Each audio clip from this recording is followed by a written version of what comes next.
My cousin Nate is a Coast Guard veteran, serving for over a decade. He's not the type to lie or make things up. He's one of the most straightforward people I know.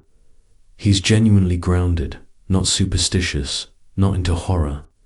Just a practical guy who likes boats and order. I heard this story from him back in the summer of 2022.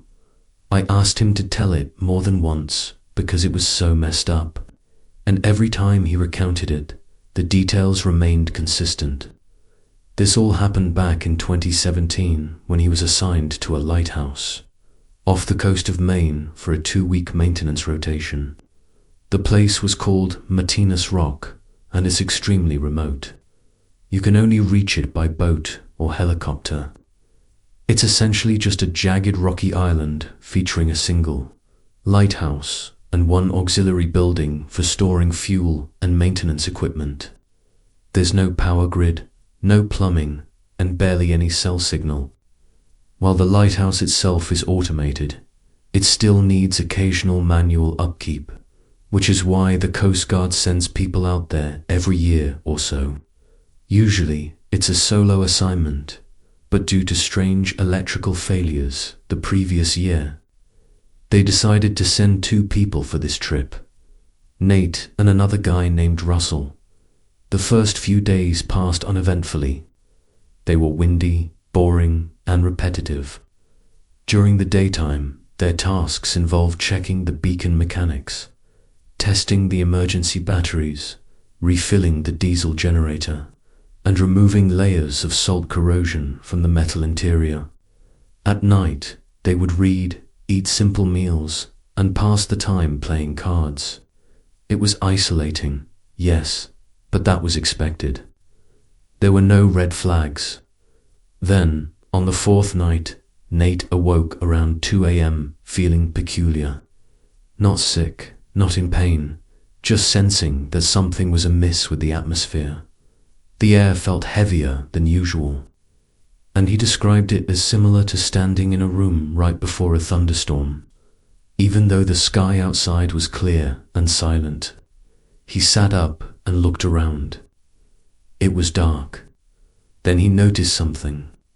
There was no rotation from the beacon. Lighthouses are supposed to emit a sweeping light beam every few seconds, even during maintenance. If the light failed, it was a huge deal. He got up, shook Russell awake, and they both made their way up the narrow spiral staircase to the top of the tower to investigate.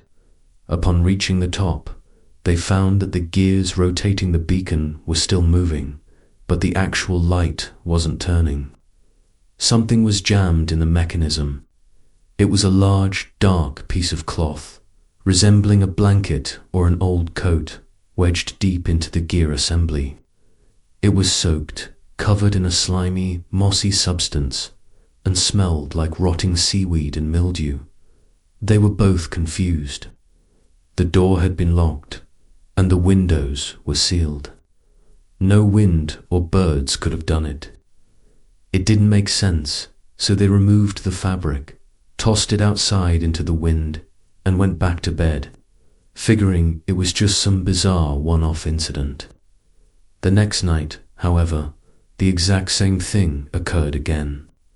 Around the same time, just after 2 a.m., Nate woke up and saw the beacon wasn't turning. They went up and found another piece of cloth jammed into the same mechanism. However, this time it wasn't the same type of fabric. It was smaller, resembling an old-fashioned scarf or shawl. It was red, frayed at the edges, soaked through with what looked like ocean water, and even had tiny crustaceans clinging to it, as if it had just emerged from the sea. Nate said that was the moment things stopped feeling like coincidence. They checked the doors, the windows, the supply closet, but everything was secure. Now they started to wonder if someone was messing with them, or worse, if something had gotten into the lighthouse and was deliberately trying to disable the light. From that night on, they began blocking the stairwell with heavy crates. After their final check upstairs, they locked the beacon room and the bottom entrance religiously. But on the 7th night, something happened that Nate still refuses to try to explain. He said he was lying in bed trying to fall asleep when he heard Russell whispering from across the room. But Russell wasn't talking to Nate. He was murmuring to the corner of the room, uttering strange, disconnected things as if someone was standing there. Nate leaned up and asked what he was saying. Russell blinked slowly and looked confused, telling Nate he wasn't saying anything. Later that night, however, Nate woke again and found Russell sitting at the window, staring down at the rocks below. When Nate asked what he was doing, Russell said he thought he had seen someone standing down there on the rocks the night before, barely visible at the edge of the beacon light. He said it looked like someone was watching them and then vanished when the light rotated back. After that, things started to spiral. Russell grew weirder by the day. He stopped sleeping, stopped talking much, and would just stare out the window for hours.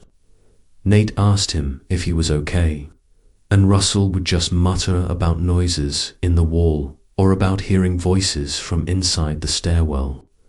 On the 9th night, they both heard footsteps on the stairs.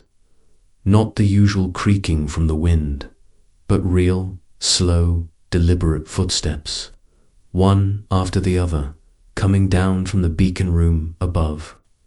Nate looked over and saw Russell standing at the bottom of the stairs, frozen and staring up. He asked if Russell had gone up there, and Russell just looked at him and said no. Then he asked if Nate had. Neither of them had moved. They stood there listening, but the footsteps stopped. The silence that followed was even worse. That night, they shoved a dresser in front of the bedroom door and slept with knives under their pillows. On the 11th night, they were woken up again by the beacon failing. This time, when they reached the top of the lighthouse, the beacon room door was wide open. Not just unlocked, not just cracked open, completely swung open as if someone had kicked it in. The wind was howling through. And when they got inside, the beacon wasn't just stopped. It had been deliberately tampered with. The bulb was unscrewed and placed upright in the middle of the room. That bulb is industrial grade. You can't just twist it off by hand without significant effort. Nate stared at it, terrified, while Russell just kept muttering that someone had done it. Then Nate felt something brush against his back. Something cold. He spun around, but no one was there. Russell had gone pale. He just kept pointing at the wall, whispering that he saw a hand come out of the bricks. They ran back down the stairs and locked themselves in the bedroom. Nate didn't sleep at all. Russell started rocking back and forth in the corner, whispering to someone who wasn't there. The next morning, Nate used the emergency sat phone and called for an early pickup, stating there had been a serious mechanical failure. The boat arrived that afternoon, but here's the creepiest part. When they arrived, the crew asked them about the distress call they had made at 2:12 a.m. that morning. But Nate had never made any call. He hadn't touched the phone until daylight. The deckhand explained they'd received a garbled call that came through with static, and a voice saying something about someone being there with them before it cut out. Russell didn't speak the entire ride back. He quit the Coast Guard a few months later and never told anyone what really happened out there. Nate still does maintenance duty sometimes, but he says he'll never ever go back to Martinez Rock. Story 2 *. This happened during the COVID lockdown.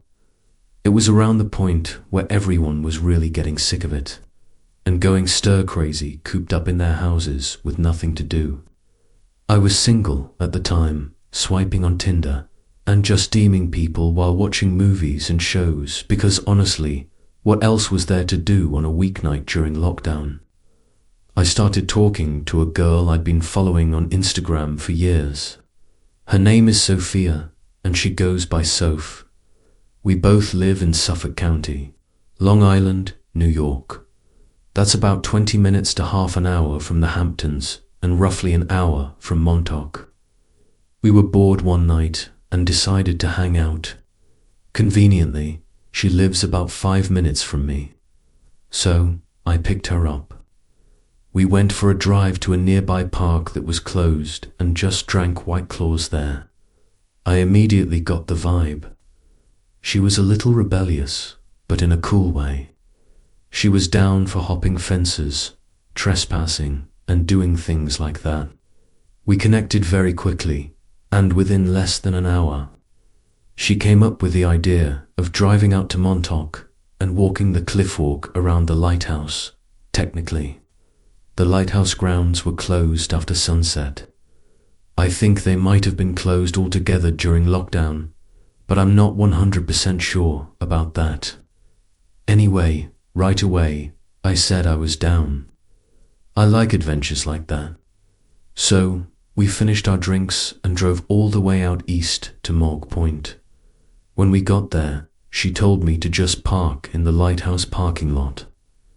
I was a bit hesitant about this, but she seemed pretty confident that there would be no security on a random Tuesday night during lockdown in the off-season. I mean, I didn't see any cars in sight, so I took her word for it. She said she'd done this before, even before COVID. We parked and had another White Claw in the parking lot.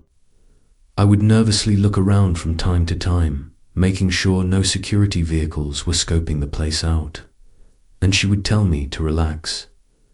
We eventually started walking over to the lighthouse. Seeing a lighthouse up close at night, just staring up at it, is really cool, but it's also a bit eerie. Can't explain it, but there's something kind of uncanny about it.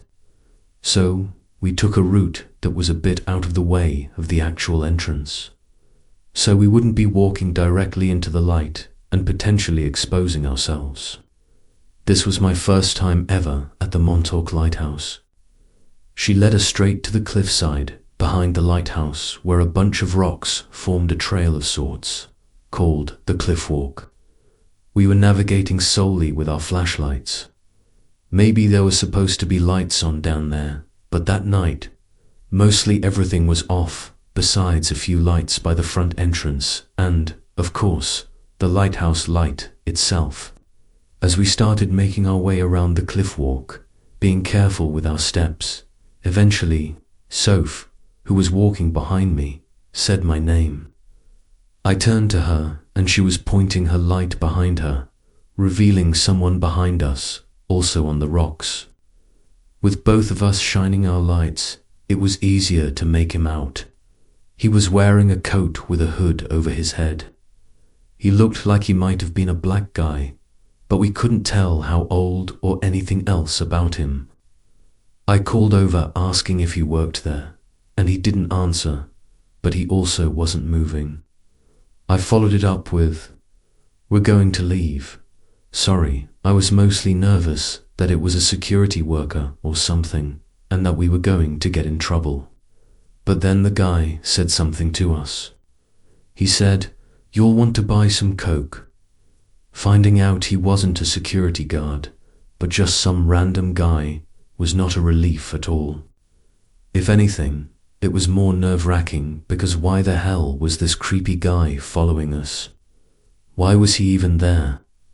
I said, "No man, we're good," and motioned for Soph to keep moving. I let her go in front of me and we pressed forward. As we walked along, the guy started moving too. He didn't follow up with anything like, "You sure?"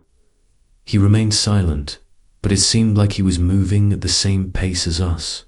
So far, I would glance back with our lights every so often and he'd be the same distance away. It was the strangest, most uncomfortable thing. It made the rest of the experience tense as could be. We made it to the end of the cliff walk and hurried through the grass back to the car. That guy from before was still following, basically matching our speed. We heard him call something over to us. It sounded like, Where are you going?" This guy was obviously looking for trouble. I didn't want to instigate anything, so I didn't respond, and I told Soph not to either.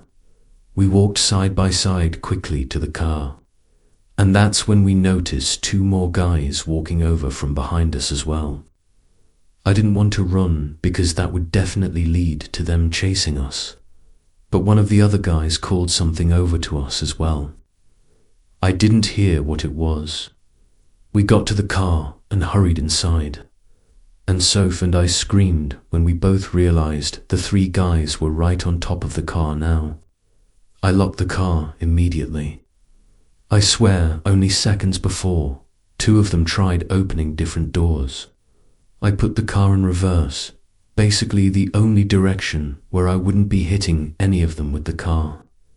They kicked and hit my car as I reversed out, but they didn't bother chasing us once we were in motion. On the ride back, I know that both of our hearts were racing, and after the adrenaline wore off, we were both quiet. We called it a night after I dropped her off. We ended up hanging out many times after that, and we're still in touch today. But honestly, that night still unsettles me. It was too close for comfort to something bad happening. My friends think it was a gang. Crips, maybe. Whatever it was, I have no interest going back out there at night. Story 3 *. My name is Gregory. This was a story my old friend Ian has told me many times that happened to him many moons ago. I asked him to give me a detailed version in writing recently, and he gave me permission to share it online because I always found it so unsettling. Ian was one of those guys you needed him at once to know he was the real deal. In his 50s, solid build, weathered skin from decades working in salt air. He worked in marine salvage and coastal infrastructure. Essentially, when something broke near the water, Ian was one of the people you'd call to go fix it. But he wasn't just a contractor. He'd been a diver, a ship technician, even spent time doing remote inspections for the government. The guy had seen just about everything. So, when he told me this story, I didn't doubt it. Not for a second. He said it happened back in 2013 when he got hired by a small county up in Washington state to do a structural inspection of an old, decommissioned lighthouse. The county had inherited the property years earlier and didn't know what to do with it. Developers wanted to tear it down. Historians wanted to preserve it, and no one wanted to pay for it. So Ian's job was straightforward. Go there alone, assess the place inside and out, and figure out whether it was even safe to restore. The lighthouse was on a remote rock island about an hour off the mainland. It wasn't a big island, just a hunk of stone and dirt, maybe 300 feet wide, with nothing but the lighthouse itself, a generator shed, and some rusted-out old scaffolding from decades past. The place hadn't been used in years, and it wasn't exactly a tourist destination. There weren't even any docks, just a little ledge where a small Coast Guard boat could offload someone at high tide. Ian packed light, food for 4 days, a sleeping bag, some tools, a clipboard, and a two-way marine radio. The plan was simple.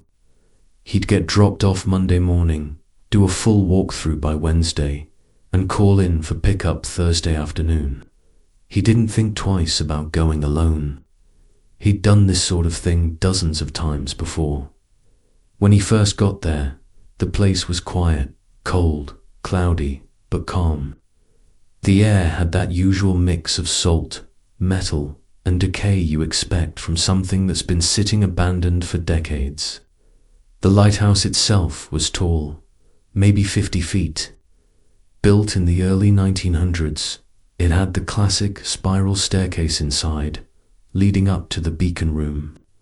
That glass lens hadn't worked in decades, but the structure itself was solid. Ian did his usual safety checks. Support beams, stair integrity, window fittings. The floorboards on the lower level were warped but walkable. The second floor was a storage room which was empty except for some rusted metal cabinets. The third floor had a tiny sleeping quarter that hadn't been used in decades. He ended up laying out his sleeping bag on the ground floor near the generator room where it was warmer and out of the wind. The first night was uneventful. Ian said it was quiet, like too quiet. You don't notice how noisy the world usually is until it's not. There were no birds, no insects, not even the sound of waves slapping against the rocks outside. Just wind, and even that was soft. On the second day, the fog rolled in thick. Ian woke up to a completely white world outside. You couldn't see more than 5 feet beyond the window. He said it wasn't like any fog he'd seen before. It was so dense it looked solid, like a wall. But he didn't think much of it. That area got heavy fog often. He spent most of the day taking notes on the upper stairwell. That's when he noticed the first weird thing. Halfway up the staircase to the beacon room, there was a maintenance closet built into the wall. He tried to open it on day one, but the hinges were so corroded it wouldn't budge. But now it was open a crack. Not much, maybe an inch, but enough that you could tell it had been moved. He figured the moisture in the air had caused it to shift, but he didn't like it. The inside of the closet was pitch black, and when he pushed the door wider, he saw something sitting in the back corner, a wooden box, maybe the size of a lunchbox, and it was covered in a kind of damp moss, like it had been underwater recently. He didn't open it. He just shut the door again and made a note to report it. That night, something woke him up. He said it wasn't a sound exactly, but more the absence of sound, like everything had stopped. And then he heard footsteps on the metal stairs above him. At first, he thought an animal got inside, but then he realized they weren't descending. The steps were going upward. Whatever was in the tower was climbing. He turned on his flashlight and stared at the stairwell entrance, waiting, but nothing happened. Eventually, the sound stopped and the silence returned. The next day, he searched the whole place. Top to bottom, he checked every room and every closet. He even climbed onto the roof, but there was nothing. No animals or anything out of the ordinary except that box. It was now sitting outside the closet, halfway into the stairwell, still covered in moss. He said he stood there for a long time, staring at it, trying to decide what to do. Eventually, he picked it up. It was heavier than he expected. The wood was bloated with moisture, but the lid didn't open. It was nailed shut. He didn't want to mess with it too much, so he left it at the base of the stairs and went outside for air. That's when he noticed something else. There were footprints in the dirt around the lighthouse. Bare footprints, not boots or shoes, but bare wet feet leading from the north side of the building toward the cliff edge and then stopping. The footprints didn't circle back. They were just 10 or 12 barefoot impressions in the mud that ended at a sheer drop into the sea. He said he stood there for a long time trying to rationalize it. Maybe someone had come ashore, but the only boat scheduled was his return ride, and that wasn't for another day. He considered using the radio to call for an early pickup, but the fog was so thick that by then they probably wouldn't even be able to navigate back. He went inside and locked every door and hatch. Then he wedged the stairwell shut with an iron pipe and tried to sleep. That night was worse. Around 1:30 a.m., he heard the door to the upper beacon room slam shut violently. He said the force shook dust loose from the ceiling. Then came the knocking. 3 slow knocks on the inside wall of the tower. Not the front door or window, but the wall itself. Like someone standing just inches behind the plaster, tapping their knuckles against the brick. Ian didn't move. He lay there frozen until the sound stopped. When the sun came up, he checked everything again. The box was gone and the closet door was fully open. At this point, it was abundantly clear he wasn't alone there. So Ian used the radio and called for immediate extraction. The fog was still heavy, but he told them it was a medical issue. They said they'd tried to get a boat there within a few hours. He packed everything and waited by the landing ledge. The fog didn't clear. In fact, it apparently got thicker. He sat there for nearly 7 hours, unable to see anything more than a few feet in front of him. The sun was going down and the air had gotten cold. He heard someone walking behind him in the gravel near the base of the lighthouse, but when he turned around, there was no one there, or he simply couldn't see who it was through the fog. He ran to the edge of the cliff and stayed there until he heard the boat horn in the distance. They pulled him out just after dark. The deckhand who helped him on board asked why he looked like he'd seen a ghost. Ian told him that the lighthouse was unsafe and should be sealed off. He filed a brief report back at the office. He said the structure was compromised and not fit for entry, but he never mentioned the footsteps or the box. He told me he didn't mention them because he genuinely considered the possibility that he was simply losing his mind in isolation. This was around the end of what Ian sent me in writing. Ian never went back to that lighthouse. He wrapped up his remaining projects that year and quietly phased himself out of field work. Within a year, he stopped taking contracts altogether, saying he wanted to focus on dry land from then on. When I asked if it was because of the lighthouse, he just shrugged and said he'd seen enough out there. I pressed him once, just once, about what he really thought happened on that island. He looked me dead in the eye and said something that kind of stuck with me since. He said, "Some places are meant to be left alone. They just need time and silence." That was all he'd say. I tried to look into the lighthouse myself a while back, but I couldn't find much. The coordinates he'd scribbled in his notes don't point to any listed structure. The county records mention a decommissioned tower somewhere off the coast, but there's no official name and no accessible history. It's like he was never really there in the first place, and that's the part that unsettles me most.